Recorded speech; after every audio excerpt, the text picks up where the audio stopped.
వచ్చి బట్టలు పెట్టి వాళ్ళకి దీని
క్రీస్తునందు ప్రియమైన దేవుని విశ్వాసులాగా, దైవ ప్రజలాగా, దేశీయులాగా దైవనామను మీకు శుభములు పలుకుతూ రాయలసీమ జిల్లాలో ఉన్న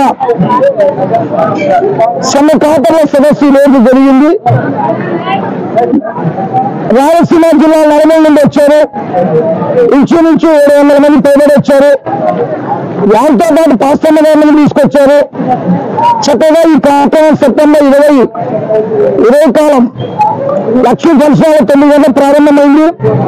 2:10 నిమిషాలు ముగిపోయింది. వచ్చిన వారిని 900 పాల్గొన్నారు. వచ్చిన వారందరికీ ప్రత్యేకమైన గిఫ్ట్ తీసుకొని వెళ్ళారు. ఈ రాయలసీమ జిల్లాలో ఈ రీతిగా సదస్సు జరపాలని దేవుడు నాకు సంకల్పించాడు. నేను ప్రతి జిల్లాలో కూడా ఈ సదస్సు ఏర్పాటు చేస్తున్నాను.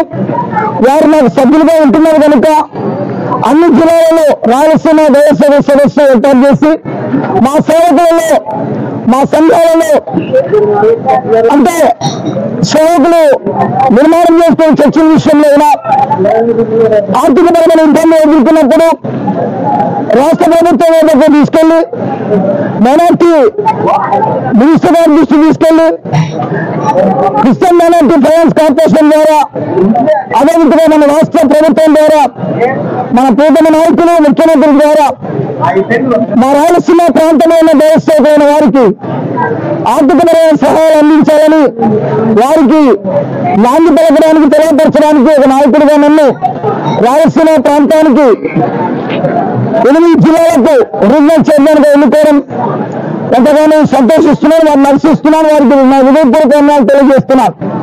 ప్రస్తుత పరిస్థితుల్లో ప్రతి దేవస్థానకుడు ప్రభుత్వ నిబంధనలకు కట్టుబడి ఉంది. దేవుని సేవ చేస్తూ ఏ మతాన్ని కానీ, ఏ వ్యక్తిని కానీ దూషించకుండా పరిశుద్ధ బైబిల్ గ్రంథాన్ని ప్రకటించి అనేకమైన దేవరాజ్య వారసులుగా చేయాలని నా తోటి దేవస్థానాన్ని తెలియజేస్తున్నాం.